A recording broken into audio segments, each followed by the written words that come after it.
ഒരുപാട് പഴക്കമുള്ള ചില്ലറ പൈസയാണ് കേട്ടോ.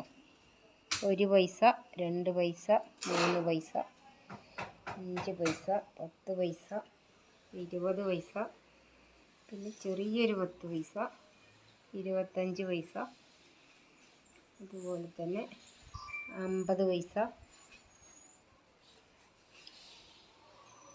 പഴയ 1 രൂപ, പഴയ 2 രൂപ, അതുപോലെ പഴയ 5 രൂപ.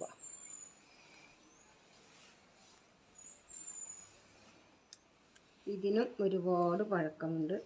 1 രൂപ നോട്ട്, 2 രൂപ നോട്ട്, അതുപോലെ 5 രൂപ നോട്ട്, 10 രൂപ നോട്ട്.